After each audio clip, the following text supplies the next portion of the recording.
Meus irmãos, eu quero cumprimentar mais uma vez todos com a paz do Senhor, amém? Glória a Deus. Eu quero ler novamente o texto juntamente com a igreja. Pode ficar sentado à vontade, em nome de Jesus. Abra a tua Bíblia novamente para a gente poder entender o contexto daquilo que será pregado. Isaías, capítulo 6, a partir do versículo de número 6. Isaías, capítulo 6, a partir do versículo de número 6. Glória a Deus. Diz assim: Mas um dos serafins voou para mim, trazendo na mão uma brasa viva que tirara do altar com uma tenaz. E com ela tocou a minha boca e disse: Eis que isto tocou os teus lábios, e a tua iniquidade foi tirada, e purificado o teu pecado. Depois disso, ouvi a voz do Senhor que dizia: A quem enviarei? E quem há de ir por nós? Então disse eu: Eis-me aqui, envia-me a mim.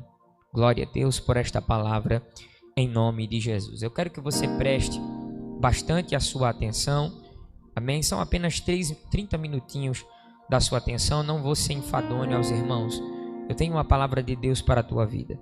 Irmãos, esse é um texto sagrado, rotineiro, conhecido por muitos irmãos aqui presentes, muito lido, muito pregado por muitos pregadores em muitas igrejas.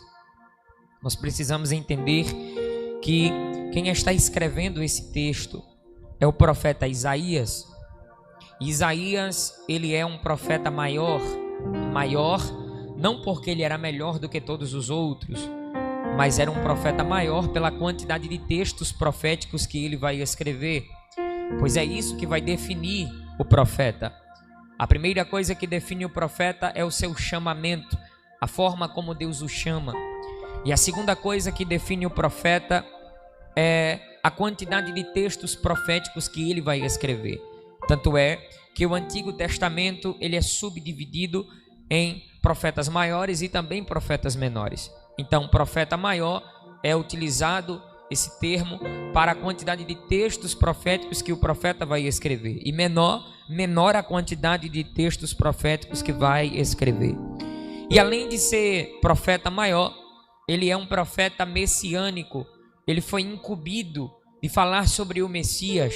Tanto é que em diversas passagens bíblicas do Novo Testamento, nesse contexto, nós percebemos muitas tipologias do que Isaías escreve em seu livro, em textos do Novo Testamento. E o que é tipologia, senão a repetição de textos do Antigo Testamento no Novo Testamento? Ele vai falar diversas vezes sobre o Cristo. Capítulo 7, versículo 14, ele diz: E a virgem conceberá e dará à luz um filho, e o seu nome será Emanuel, que significa Deus conosco. Ele escreve no capítulo 9, versículo 6, dizendo: Um menino nos nasceu, um filho se nos deu, e o governo está sobre os seus ombros, e o seu nome será maravilhoso, Conselheiro, Deus forte, Pai da eternidade e Príncipe da paz. Quando nós estudamos o contexto histórico da vida de Isaías, nós percebemos que Isaías, ele era escriba, ele escrevia leis, ele escrevia normas, ele escrevia regras, tudo que acontecia no palácio, que era pronunciado ou proferido pela boca do rei, que é citado no capítulo 6, Isaías escrevia. Isaías era um escrivão do rei na época em que vivia. E quando nós lemos o capítulo de número 6, contexto da mensagem que está sendo pregada, ele inicia o capítulo 6 dizendo da seguinte forma, ele escreve da seguinte forma: No ano em que morreu o rei Uzias, eu vi o Senhor assentado sobre um alto e sublime trono. O que eu acho interessante é a informação que Isaías está querendo nos passar.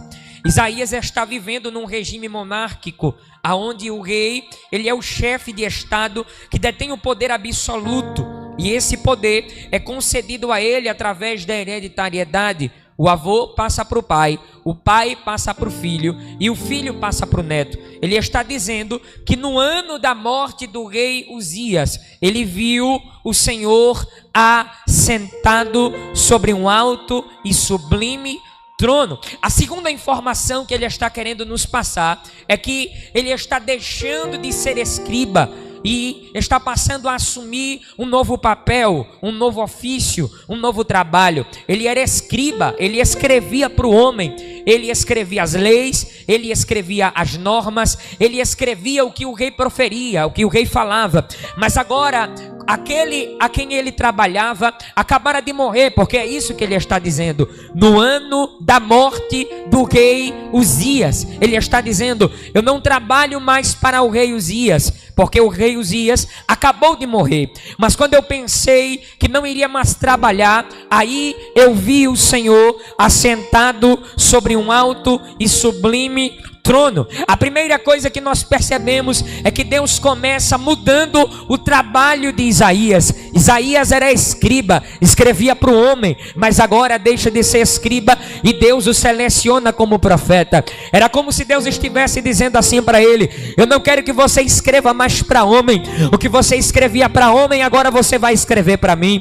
Eu não quero que você fale mais para homem, o que você falava para o homem agora você vai falar para mim. Eu não quero que você seja porta-voz de homem, o que você falava para o homem sendo porta-voz de homem, agora você será o meu porta-voz. Você será a minha boca na terra, você será a boca de Deus na terra. O que eu acho interessante também, que é a informação que ele quer nos passar, é que o trono da terra agora está vazio. E como eu falei, o trono da terra ele é passado através da hereditariedade. O avô passa para o filho passa para o neto. Só que aquele que está sentado neste trono, ele é diferente. O trono nunca foi passado para ele. O trono nunca foi passado para ele. Não foi passado de avô para pai, de pai para neto. Esse trono nunca foi passado para aquele que está sentado nele. Esse trono já era dele, porque ele é eterno. Ele já estava antes de o passado existir, ele já estava antes de o presente existir, ele já estava antes de o futuro existir. Como assim? Eu não estou entendendo, evangelista Tiago. Eu vou lhe explicar. Deus não está condicionado ao tempo, Deus não está condicionado ao espaço, Deus não está condicionado ao homem. Às vezes a gente pensa que Deus trabalha no nosso tempo, às vezes a gente acha que Deus está no céu, só que Deus não habita no céu, porque quando eu digo que Deus habita no céu, a gente está dizendo que Deus ele tem um tamanho, que Deus ele tem um limite, e o céu já foi contabilizado. O céu, num pensamento lógico matemático, já foi definido a dimensão e o tamanho que o céu possui. O céu em 3D ele já foi dimensionado. Os homens exploraram o céu atmosférico, o céu cósmico, mas nunca conseguiram chegar ao céu celestial. Mas eu acredito que como ele é indescritível, eu acredito que como ele é incalculável, Deus não pode ser calculado. Então não é Deus que está no céu, é o céu que está em Deus. Deus não habita no céu, é o céu que habita dentro de Deus, porque Deus não pode ser calculado, Deus não pode ser medido, não tem régua, não tem nada que possa medir o nosso Deus. O nosso Deus é incalculável, o nosso Deus é indivisível, o nosso Deus é inamovível. E enquanto o trono da terra está vazio, o trono do céu continua preenchido. Enquanto muda rei, é o que está escrito em Daniel capítulo 2, versículo de número 21. Fala que ele muda o tempo e as horas. A palavra do Senhor vai dizer no mesmo capítulo, versículo 21, que ele muda reis e ele estabelece rei. Mas quando você lê Malaquias capítulo 3, versículo de número 6, a palavra do Senhor vai dizer: Deus batendo no peito no trono, vendo Uzias morrendo, os reis da terra sendo trocados, e ele bate no peito e diz assim: porque eu, Senhor Jeová, não mudo. Enquanto os homens da terra mudam, enquanto o trono da terra muda, enquanto aquele que senta muda presidente, muda governador, muda prefeito, muda vereador. Uns são elegidos novamente, outros não são, outros depois de muitos anos. Só que ele nunca é tirado do trono. Ninguém pode fazer votação para tirar Deus ou colocar Deus. Deus sempre esteve assentado, Deus está assentado e Deus sempre estará assentado, porque o trono dele é eterno. Ele é antes do passado, antes do presente, antes do futuro. Enquanto você está aqui, ele está sentado. Antes de você nascer, ele estava assentado. Não é à toa que a Bíblia diz: porque antes de Abraão existir, eu sou. A Bíblia diz: porque antes de Abraão existir, eu sou. E quem é Abraão, senão o pai da fé? Abraão é o pai da fé. Quando Isaías escreve que Deus existe antes de Abraão existir, porque antes de Abraão existir, eu sou. Deus estava dizendo: muito antes que a fé existisse, eu sou. Muito antes que a fé tivesse pai, eu sou.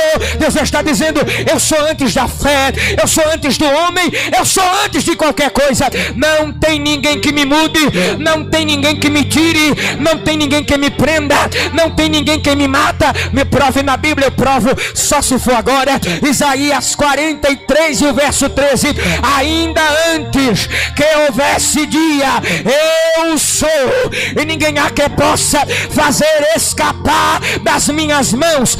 Agindo eu, quem impedirá? Você vai levantar a mão para dar glória ou vai ficar de boca fechada? Aleluias. Essa informação que Isaías vai passar: o trono da terra vazio, o trono do céu preenchido. O trono da terra é mutável, o trono do céu é imutável.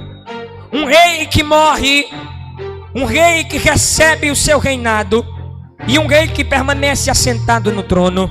Dois tronos, um trono baixo e derrotado, e o outro trono alto e exaltado. Isaías continua escrevendo no capítulo 6, dizendo: eu vi o Senhor assentado sobre um alto e sublime. Vai no dicionário e pesquisa o significado de alto. Alto é aquilo que está acima de todas as coisas. Ele está acima de todas as coisas. Como assim, evangelista Tiago? Eu não estou entendendo. Eu vou lhe explicar. A pedra dizia que era forte, mas mais forte do que a pedra é o ferro que quebra a pedra. O ferro dizia que era forte, mas mais forte do que o ferro é o fogo que derrete o ferro. O fogo dizia que era forte, mas mais forte do que o fogo é a água que apaga o fogo. A água dizia que era forte, mas mais forte do que a água é a terra que suga a água. A terra dizia que era forte, mas mais forte do que a terra é o sol que racha a terra. O sol dizia que era forte, mas mais forte do que o sol é a nuvem que o cobre quando passa na sua frente. A nuvem dizia que era forte, mas mais forte do que a nuvem são os altos montes que permanecem inabaláveis na sua grandeza. Os montes diziam: eu sou forte, mas mais forte do que o homem é a morte que mata o homem. A morte dizia: eu sou forte. Só que Isaías escreve sobre este que é mais forte do que ela que está dizendo que é forte. Porque ele foi crucificado. Passa o primeiro dia morto, passa o segundo dia morto, passa o terceiro dia morto, mas no terceiro dia ele taca a pedra para o lado de fora e sai rugindo como um leão. Forte sou eu que venci a morte. Ele é alto, ele está acima de todas as coisas, e além de ser alto, ele é sublime, e sublime é perfeito. Ele está acima de todas as coisas e ele é perfeito. Tanto é que Romanos capítulo 12, versículo de número 1 fala que a vontade dele é boa, a vontade dele é agradável, a vontade dele é perfeita. Olha para o irmão que está do teu lado e diz assim para ele: Deus, ele está acima de todas as coisas, e além de estar acima de todas as coisas, ele é perfeito. E além de ser perfeito, ele manda e não é mandado, ele mata e não vai preso, ele toma para si e ninguém tem nada a ver com isso, porque ele manda em todas as coisas. Aleluias. Glória a Deus. O trono é alto e é sublime. E o texto diz mais: o séquito, o seu séquito enchia o templo. E quando você pesquisa o significado de séquito, séquito significa cortejo, séquito significa comitiva, séquito significa multidão de pessoas. E o séquito enchia o templo.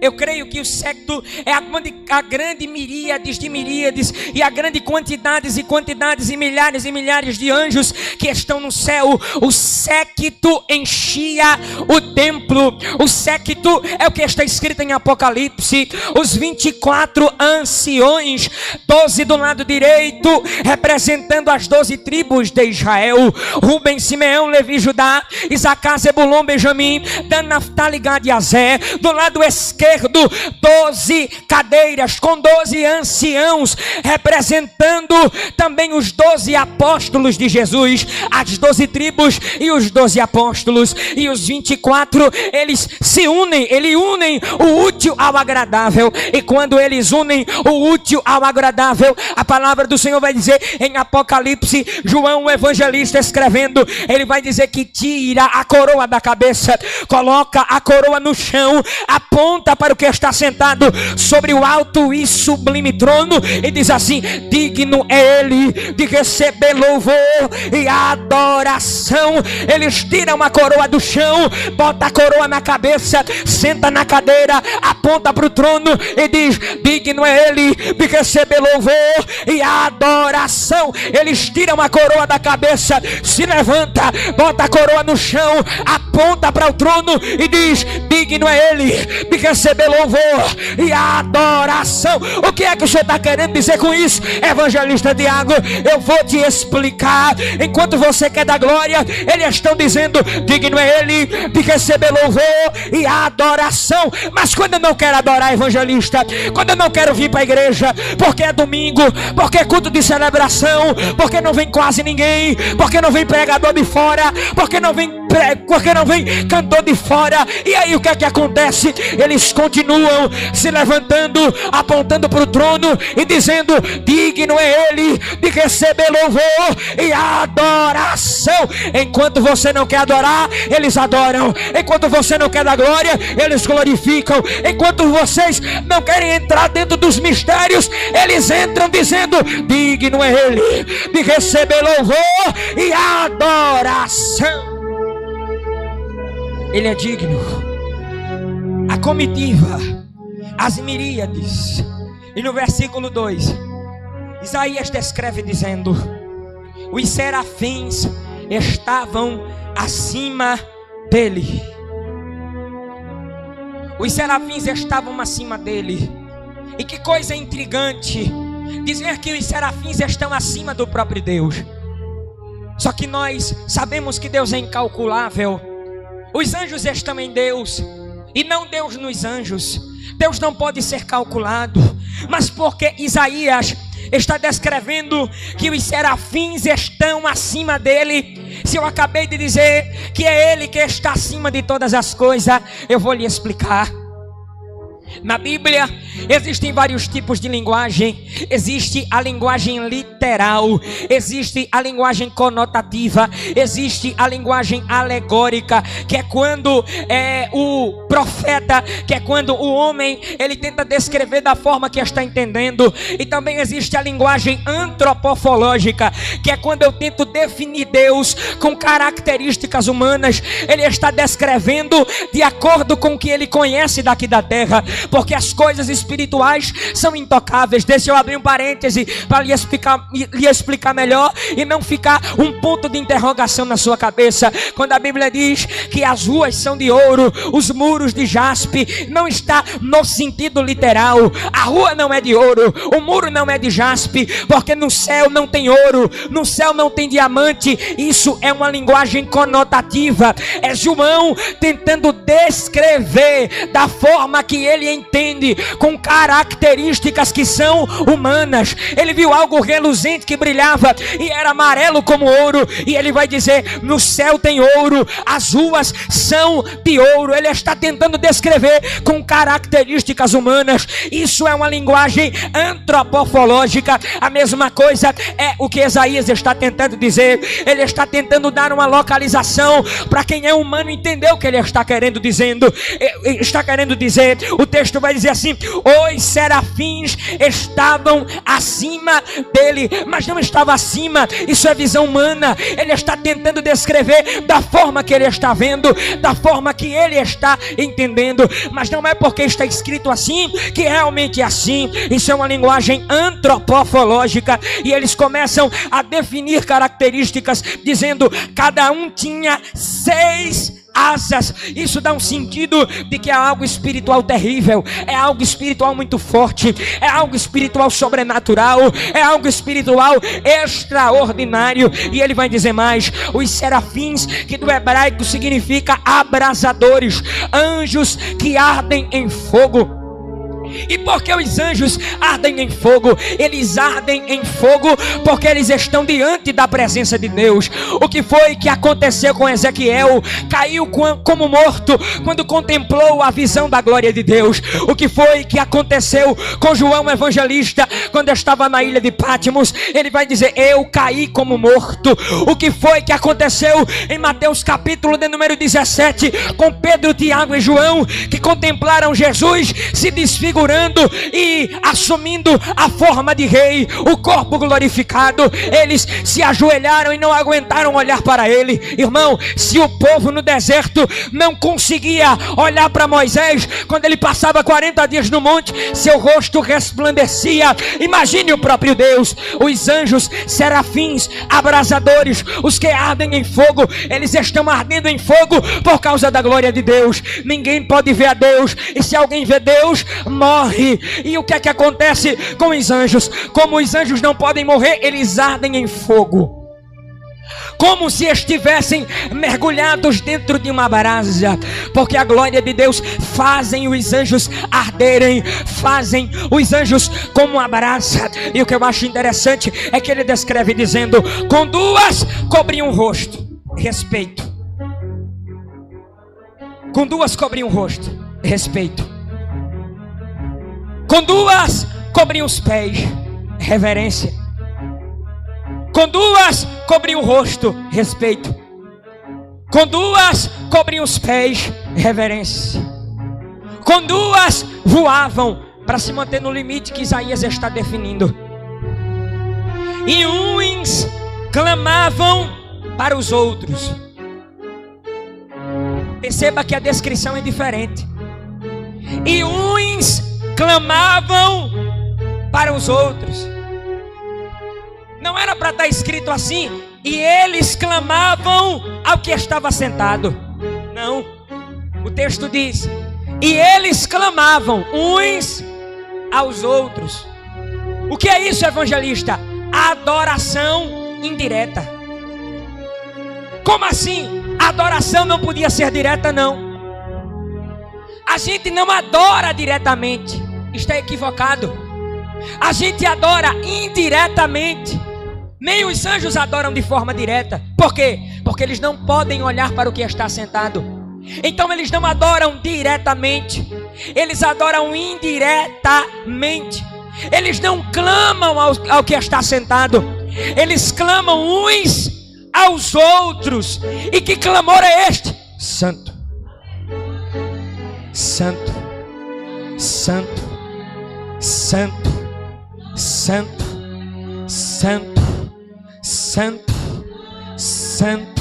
Enquanto você glorifica, eles dizem santo, santo, santo. E quando eu paro de dar glória, eles continuam santo, santo. A adoração nunca para.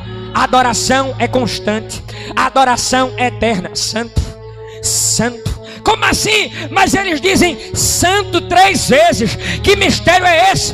Deus é trino, Ele é tripartite, Ele é três partes. Ele é Deus Pai, Deus Criador, Deus Filho, Deus Salvador, Deus Espírito Santo, Deus Consolador. Como assim? Eles estão dizendo, Ele é santo como Pai, Ele é santo como Filho e é santo como Espírito. Não entendi. Ele é santo como Pai, Ele é santo como Filho e é santo como Espírito. E se você acredita no santo que eu estou pregando, levante a sua mão e glorifique a Ele. Se você não glorificar, de duas uma: ou você não está gostando da palavra, ou você está mais cru do que friboi na geladeira. Mas deixa eu te dizer uma coisa: Ele continua sendo santo como Pai, santo como Filho e santo como Espírito. E Ele diz mais: toda a terra, toda.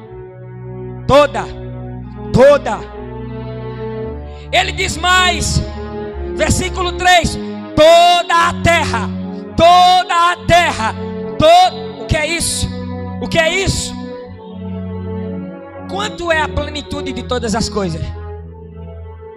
Você sabe? Quanto é a plenitude de todas as coisas? 100%. Se você enche um copo de água até o topo, ele está 100% preenchido. Se você ocupa um ambiente como esse, cadeiras por todos os lugares, o ambiente está 100% preenchido. Se você vai no estacionamento e não tem vagas vazias, o estacionamento está 100% preenchido. O que é isso? Plenitude. Alcançou o máximo, alcançou o limite. O que é que Isaías está dizendo? Toda a terra. Como assim? Ele está dizendo: a terra está 100% preenchida com a glória de Deus. O que é que Isaías está dizendo? Está dizendo que se eu ficar aqui, a glória de Deus está aqui. E se eu for para aqui, a glória de Deus está aqui. E se eu for para aqui, a glória de Deus está aqui.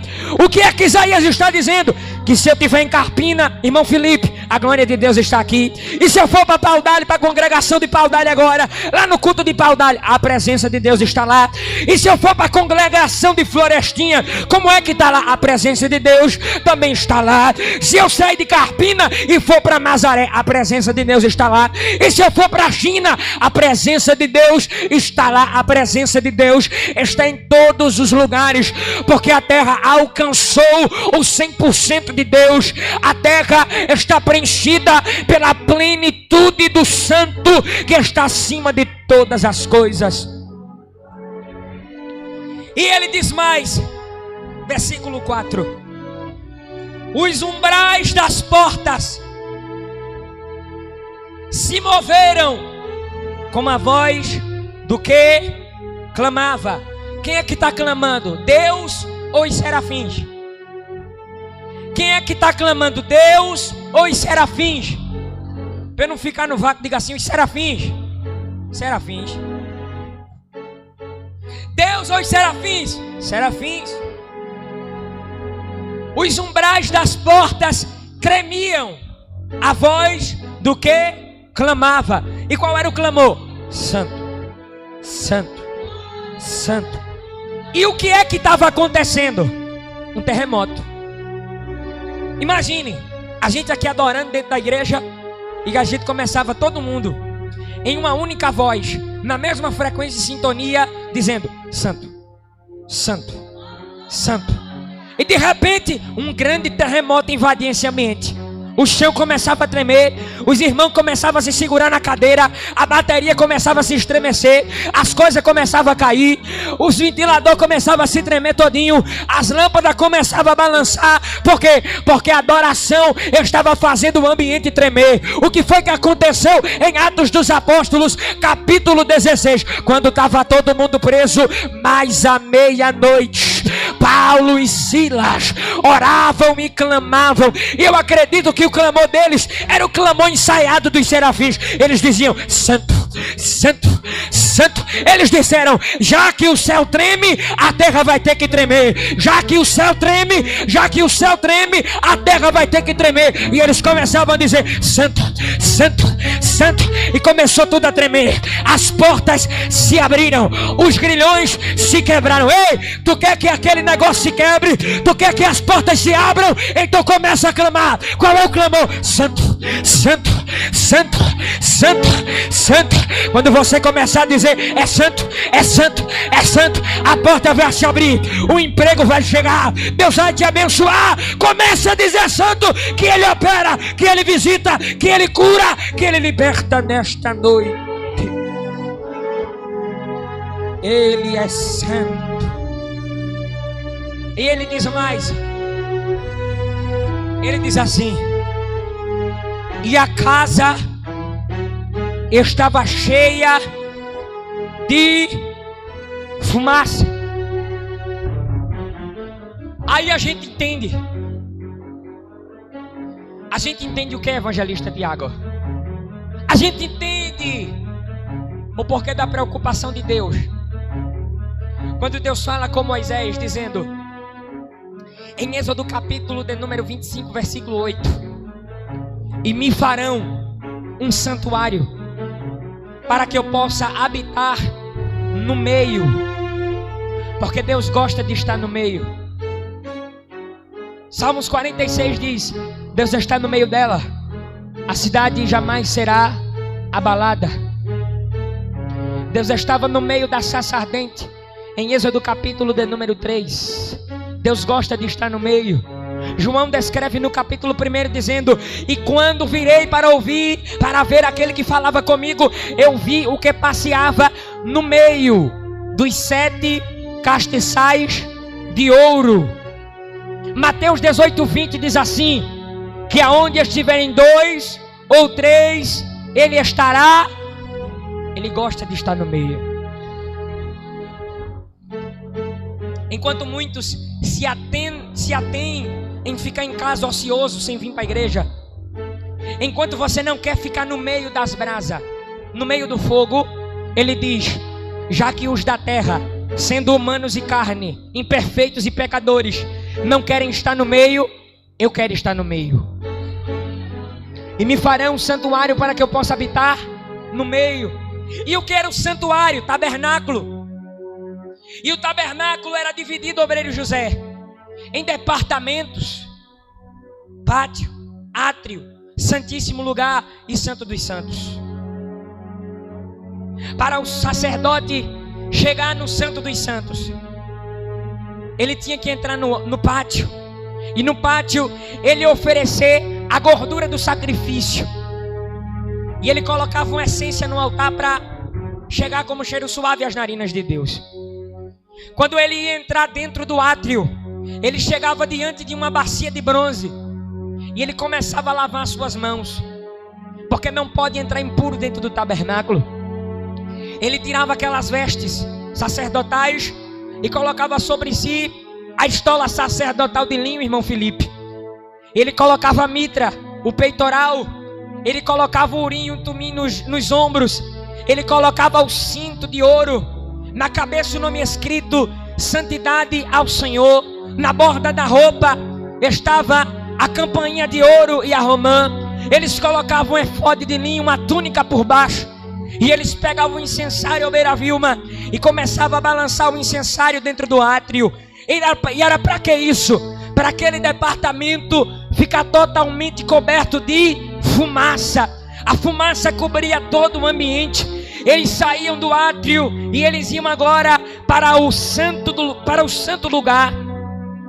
Eles iam para o santíssimo lugar e eles pegavam agora outro incensário com outra essência e eles começavam a balançar até que aquele ambiente, aquele departamento ficava completamente cheio de fumaça. Aí eles entravam dentro do Santo dos Santos, que era como se fosse o altar da igreja, o lugar mais santo. E eles entram e eles pegavam o incensário, obreiro José, e começava a balançar no Santo dos Santos. E quando o pátio, o átrio, o santíssimo lugar e o Santo dos Santos estava totalmente cheio de fumaça, a glória de Deus.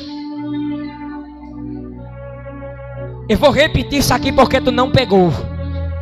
E quando todos os departamentos estavam cheios de fumaça, a glória de Deus. Eu trouxe meu incensário, você trouxe o seu?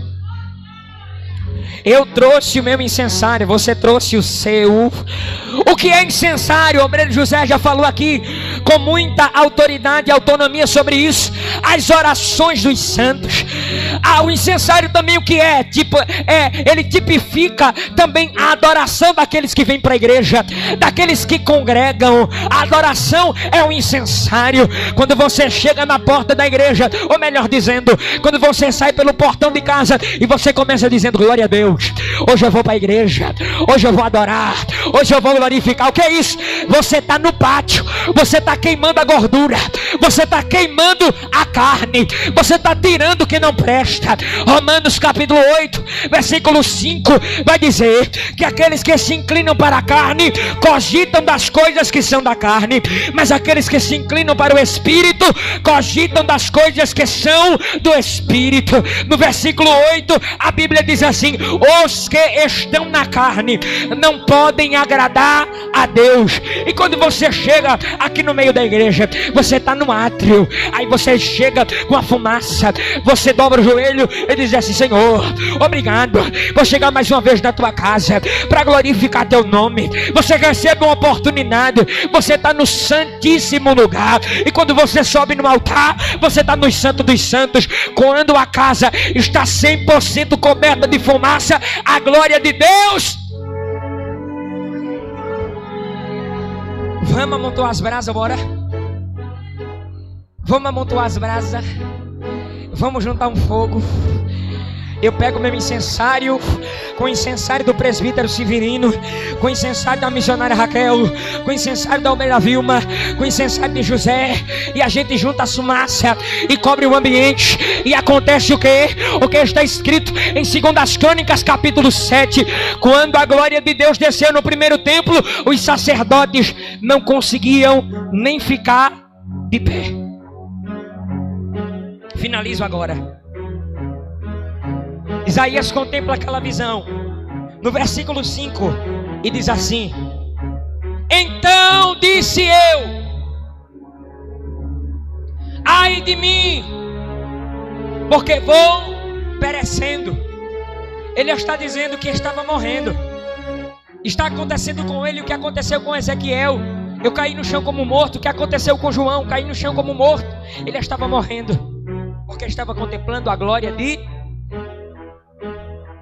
Mas logo ele diz assim: porque eu sou um homem de lábios impuros. Ele está dizendo: eu não tenho dignidade para ver o que estou vendo. Eu não tenho dignidade para ouvir o que estou ouvindo. Eu sou impuro. E além de ser impuro, eu habito no meio de um povo de impuros lábios.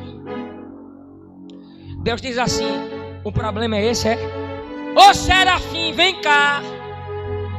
E o que é serafim? Anjos que ardem em fogo.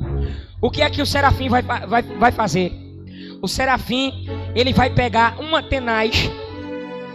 Ele pega uma tenaz, e com a tenaz ele vai pegar uma brasa. Ele pega a tenaz, pega a brasa, e a brasa ele vai colocar dentro da boca de Isa. Sabe o que Deus estava dizendo? O problema foi resolvido.